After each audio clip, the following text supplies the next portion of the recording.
কাঠগড়ায় দাঁড়িয়ে পলক বললেন, ঈদ মোবারক। অপপ্রচার থামাতে 1 মাস আগেই অনুরোধ করেছিলেন সেনাপ্রধান। জানাবো, বোনের শ্বশুরই ধর্ষণ করেন মাগুরার শিশুটিকে। এবং সর্বশেষ জানাবো, তামিম ইকবালের স্বাস্থ্যের খোঁজখবর নিলেন প্রধান উপদেষ্টা। শুনছিলেন সংবাদ শিরোনাম, এবারে বিস্তারিত। কাঠগড়ায় দাঁড়িয়ে পলক বললেন, ঈদ মোবারক। সাবেক আইসিটি প্রতিমন্ত্রী জুনায়েদ আহমেদ পলক কাঠগড়ায় দাঁড়িয়ে ঈদের শুভেচ্ছা জানিয়েছেন। তিনি কাঠগড়ায় দাঁড়িয়ে সবার উদ্দেশ্যে বলেন, ঈদ মোবারক। পরে পুলিশ পাহারায় তাকে আদালত থেকে হাজতখানায় নেওয়া হয়। তখন তিনি নিশ্চুপ ছিলেন। মামলার অভিযোগ থেকে জানা যায়, বৈষম্য বিরোধী ছাত্র আন্দোলনের সময় 5ই আগস্ট দুপুরে যাত্রাবাড়ি থানাধীন কাজলা ফ্লাইওভারের কাছে গুলিবিদ্ধ হন ওবায়দুল ইসলাম। মিটফোর্ড হাসপাতালে মারা যান তিনি। এই ঘটনায় তার স্ত্রী মরিয়ম 8 সেপ্টেম্বর যাত্রাবাড়ি থানায় মামলা করেন। অপপ্রচার থামাতে 1 মাস আগেই অনুরোধ করেছিলেন সেনাপ্রধান। সেনাবাহিনীর প্রতি আক্রমণাত্মক কথা না বলার আহ্বান আরও 1 মাস আগেই জানিয়েছিলেন সেনাপ্রধান জেনারেল ওয়াকারুজ্জামান। গত 25শে ফেব্রুয়ারি তিনি বলেছিলেন, একটা কমন জিনিস আমি দেখতে পাচ্ছি, সেনাবাহিনী এবং সেনাপ্রধানের প্রতি বিদ্বেষ কারো কারো, কিন্তু কী কারণে আজ পর্যন্ত আমি এটা খুঁজে পাইনি। ওই দিন সেনাপ্রধান আরও বলেন, আমরা হচ্ছে একমাত্র ফোর্স যেটা আপনাদের জন্য কাজ করে যাচ্ছি, দাঁড়িয়ে আছে প্ল্যাটফর্মে। বিশেষজ্ঞরা বলছেন, সেনাপ্রধান ও সেনাবাহিনী বিরোধী আক্রমণাত্মক বক্তব্য দেশে বিভাজন তৈরি করতে পারে এবং কৌশলগতভাবে রাষ্ট্রকেই দুর্বল করতে পারে। দেশ এখন একটি কঠিন ও জটিল সময় পার করছে। এমন পরিস্থিতিতে সার্বভৌমত্বের প্রতীক সেনাবাহিনী ও সেনা প্রধানের বিরুদ্ধে একটি পক্ষের আক্রমণাত্মক বক্তব্য ও বিষোদগার অত্যন্ত দুঃখজনক ও অনভিপ্রেত। বোনের শ্বশুরই ধর্ষণ করেন মাগুরা শিশুটিকে। মাগুরায় ধর্ষণের শিকার হয়ে মারা যাওয়া 8 বছরের শিশুটিকে একাই ধর্ষণ করেছেন তার বোনের শ্বশুর। ধর্ষণের সময় শিশুটির বোন ছাড়া অন্য আসামিদের কেউই বাড়িতে ছিলেন না। ধর্ষণ মামলায় দোষ স্বীকার করে আদালতে এমন জবানবন্দি দিয়েছেন মামলার প্রধান আসামি হিটু শেখ। তবে তার এই জবানবন্দির সঙ্গে শিশুটির মায়ের করা মামলার এজাহারে মিল নেই। শিশুটির বোনের ভাষ্য ভিন্ন। এ নিয়ে গোলকধাঁধায় পড়েছে পুলিশ। মামলায় এজাহার ও তদন্ত সংশ্লিষ্টদের সঙ্গে কথা বলে এসব তথ্য জানা গেছে। তদন্তের সংশ্লিষ্টরা বলছেন, আদালতে দেওয়া জবানবন্দিতে হিটু শেখ বলেছেন, 6 মার্চ সকালে শিশুটিকে তার বোনের কক্ষে একা পেয়ে ধর্ষণ করেন তিনি। এ সময় শিশুটি চিৎকার করলে তার গলা টিপে ধরেন। এতে সে অচেতন হয়ে যায়। তবে তাকে মেরে ফেলা তার উদ্দেশ্য ছিল না। ঘটনার বিস্তারিত সম্পর্কে তদন্ত সংশ্লিষ্ট সূত্রে জানা যায়, ঘটনার দিন ওই বাড়িতে মোট 7 জন ব্যক্তি ছিলেন। এর মধ্যে শিশুটির বোনের শাশুড়ি জাহেদা বেগম ভোর 6টায় বাড়ির পাশে মাঠে মশুরি তুলতে যায়। এরপর শিশুটির বোনের ভাসুর রাতুল শেখ মশুরি বিক্রি করার উদ্দেশ্যে বাড়ির পাশের এক বন্ধুর বাসায় যান। এর কিছুক্ষণ পর শিশুটির বোনের স্বামী সজীব শেখ ডিম দিয়ে ভাত খেয়ে রাজমিস্ত্রির কাজে চলে যায়। এরপর শিশুটির বোনের দাদি শাশুড়ি রোকেয়া বেগম তার ছেলে হিটুকে মশুরি তুলতে যেতে বকাবকি করে বিদ্যুৎ বিল দিতে চলে যায়। তখন বাড়িতে ছিল ভুক্তভোগী শিশু, তার বোন ও বোনের শ্বশুর হিটু শেখ। সকাল 8:20 দিকে হিটু শেখ তার কক্ষ থেকে বের হয়ে দেখেন শিশুটির বোন রান্নাঘরের কোণে ফোনে কথা বলছেন। এই সুযোগে ভুক্তভোগী শিশুটিকে তার বোনের কক্ষে একা পেয়ে ধর্ষণ করতে যান হিটু শেখ। তখন শিশুটি চিৎকার দিয়ে উঠলে তিনি শিশুটির গলা টিপে ধরেন। এতে শিশুটি অচেতন হয়ে পড়ে। তখন শিশুটিকে ধর্ষণ করতে গেলে যৌনাঙ্গ ছোট হওয়ায় হিটু শেখ ব্লেড দিয়ে কেটে তা বড় করার চেষ্টা করেন। পরবর্তীতে সেখান থেকে বের হয়ে তিনি ভাত খেয়ে কাজে চলে যান। তখনও শিশুটির বোন রান্নাঘরে কোনো ফোনে কথা ব্যস্ত ছিলেন।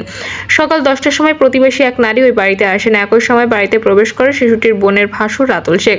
তখন রাতুল ঘরে ঢুকে শিশুটিকে কাতরাতে দেখে প্রতিবেশী নারীকে ডেকে কি হয়েছে দেখতে বলেন।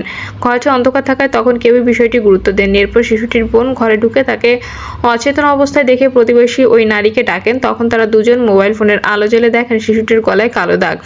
এরপর শিশুটির মাথায় পানি ঢেলেও চোখে মুখে পানি দেওয়ার পর জ্ঞান না ফিরলে তারা চিৎকার চেঁচামেচি শুরু করেন। মাঠ থেকে শাশুড়িকে ডাকতে লোক পাঠান তারা। খবর শুনে শাশুড়ি বাড়ি ফিরে মনে করেন শিশুটিকে ভূতে ধরেছে। এরপর তারা একটি ভ্যানে করে শিশুটিকে স্থানীয় এক হুজুরের কাছে নিয়ে যান। তখন ওই হুজুর শিশুটিকে ডাক্তারের কাছে নিয়ে যেতে বলেন। তদন্ত সংশ্লিষ্ট সূত্র বলছে, প্রাথমিক তদন্তে হিটু শেখ ছাড়া ঘটনার সঙ্গে মামলার অন্য আসামিদের কারোরই সম্পৃক্ততা পাওয়া যায়নি। এমনকি ধর্ষণের শিকার হয়ে মারা যাওয়া শিশুটি ওই দিন সকালে বারান্দায় এসে ভাত খেয়েছে বলেও জানা গেছে। এদিকে গত 8ই মার্চ এই ঘটনায় মাগুরা সদর থানায় শিশুটির মা আয়েশা আক্তারের করা মামলায় এজাহারে বলা হয়েছে ভিন্ন কথা। এজাহারে বলা হয়, গত 5ই মার্চ রাতে ভুক্তভোগী শিশুটি তার বোন ও বোনের স্বামীর সঙ্গে তাদের কক্ষে ঘুমায়। রাত 2:30টার দিকে শিশুটির বোন ঘুম থেকে উঠে দেখেন সে মেঝেতে পড়ে আছে। এ সময় শিশুটি তার বোনকে জানায় তার যৌনাঙ্গে জ্বালাপোড়া করছে। পরদিন সকালে আবার শিশুটি তার যৌনাঙ্গে জ্বালা পোড়ার কথা বড় বোনকে জানায়। জ্বালা পোড়ার কারণ জিজ্ঞেস করলে শিশুটি কাঁদতে কাঁদতে তার বোনকে বলে, রাত 1:30টার দিকে তার বোনের স্বামী দরজা খুলে দিলে শ্বশুর শিশুটিকে মুখ চেপে ধরে তাদের কক্ষে নিয়ে যায় এবং ধর্ষণ করেন। এ সময় চিৎকার করতে গেলে শিশুটির বোনের শ্বশুর তাকে শ্বাসরোধ করে হত্যার চেষ্টা করে এবং তাকে পুনরায় বোনের কক্ষে রেখে যায়। বিষয়টি জানার পর শিশুটির বড় বোন তার মাকে জানাতে গেলে তার স্বামী মোবাইল ফোন ছিনিয়ে নেয় এবং তাকে মারধর করে কাউকে কিছু বলতে নিষেধ করেন। পাশাপাশি বিষয়টি কাউকে জানাতে শিশুটিকে মেরে ফেলার হুমকি দেন এবং শিশুটি তার বোনকে দুটি আলাদা কক্ষে আটকে রাখেন। পরে প্রতিবেশী এক নারী ওই বাড়িতে এলে শিশুটির ভাসুর দরজা খুলে দেন। তখন শিশুটি আরও অসুস্থ হয়ে পড়লে তার বোন ও প্রতিবেশী ওই নারী তার মাথায় পানি ঢেলে স্বাভাবিক করার চেষ্টা করেন। পরে সকাল 10:30টার সময় শিশুটির বোনের শাশুড়ি ও অন্যান্য প্রতিবেশীরা তাকে হাসপাতালে নিয়ে যায়। এজাহারে শিশুটির বোনকে বিয়ের পর থেকে তার শ্বশুর কুপ্রস্তাব দিয়েছে বলে অভিযোগ করা হয়। এজাহারে উল্লেখ করা প্রতিবেশী সেই নারীর সঙ্গে কথা হয় বাংলা নিউজে। তিনি জানান, তিনি যখন 10টার দিকে ওই বাড়িতে যান তখন শিশুটি ঘরে শুয়েছিল এবং তার বোন রান্নাঘরে কথা বলছিল। তিনি যখন ওই বাড়িতে ঢুকছিলেন শিশুটির বোনের ভাসুরও বাইরে থেকে এসে বাড়িতে প্রবেশ করেন। সে সময় বাড়িতে আর কাউকে দেখেননি তিনি। তবে শিশুটির বোন এর আগে একবার রাগ করে তার বাবার বাড়িতে চলে গিয়েছিলেন বলেও জানান তিনি। কেন রাগ করে বাবার বাড়ি গিয়েছিলেন সে সম্পর্কে কিছু বলতে পারেননি তিনি বলেন, হয়তো ভয়ে হয়তো লজ্জায় কিছু বলেনি, তবে কখনো ওই বাড়িতে মারধর ঝগড়াঝাটির কথা শুনিনি। আর যদি রাতের বেলা ঘরের ভেতরে কোনো কাহিনী ঘটে থাকে সেটা তো বলতে পারবো না, যা বলছে নিহত শিশুটির বোন। ঘটনার পর বিভিন্ন সময়ে গণমাধ্যমে দেওয়া বক্তব্যে শিশুটির বোন জানায়, রাতে ঘুম থেকে ওঠার পর শিশুটিকে মেঝেতে পড়ে থাকতে দেখেন তিনি। তখন তাকে মেঝে থেকে উঠিয়ে খাটে ওঠান তিনি, তবে তখন তিনি কিছু খেয়াল করেননি। পরে সকালে শিশুটি একবার বাইরে বের হয়েছিল, তারপর বোনকে বলেছে তার ভালো লাগছে না, এটা বলে শুয়ে পড়ে। তারপর তার ভালো লাগছে না বলে কান্নাকাটি করেছিল, তারপর অচেতন হয়ে যায়। গণমাধ্যমে তিনি আরো বলেন, আগেও একবার বোন বেড়াতে এলে তাকে জড়িয়ে ধরেছিল তার শ্বশুর, এমনকি তাকেও একবার জড়িয়ে ধরেছিল। বিষয়টি তার মাকে বলার পরও তারা সেটি বিশ্বাস করেনি, বরং ভেবেছিল বাড়িতে যাওয়ার জন্য তিনি মিথ্যা কথা বলছেন। মামলার এজাহারে ও গ্রেপ্তার প্রধান আসামি জবানবন্দিতে মিল না থাকায় গোলকধাঁধায় পড়েছে পুলিশ। তদন্ত সংশ্লিষ্টরা বলছেন, গ্রেপ্তার আসামিরা এক কথা বলছেন, কিন্তু ভুক্তভোগী শিশুটির বোন একবার এক কথা বলছেন। যে কারণে কোনটা সত্য তা এখনো স্পষ্ট নয়। তবে প্রাথমিক তদন্তে হিটু শেখ ছাড়া এখনো পর্যন্ত ওই ঘটনায় আর কারো সম্পৃক্ততা পাননি তারা। এ বিষয়ে জানতে চাইলে মাগুরা জেলার অতিরিক্ত পুলিশ সুপার মোহাম্মদ মিরাজুল ইসলাম বলেন, মামলার প্রধান আসামি হিটু শেখ ধর্ষণের দায় স্বীকার করে ইতিমধ্যে আদালতে স্বীকারোক্তিমূলক জবানবন্দি দিয়েছেন। এই ঘটনায় বাকি আসামিরা জড়িত ছিলেন কিনা সেটি ডিএনএ ও ফরেনসিক রিপোর্ট পাওয়ার পর জানা যাবে। এদিকে এই ঘটনাকে ঘিরে সামাজিক যোগাযোগ মাধ্যমে একটি পোস্ট ভাইরাল হতে দেখা যায়। সেই পোস্টে বলা হয়, ভুক্তভোগী শিশুটির বোন বিয়ের পর থেকে স্বামী, শ্বশুর ও ভাসুর দ্বারা প্রতিনিয়ত ধর্ষণের শিকার হতেন।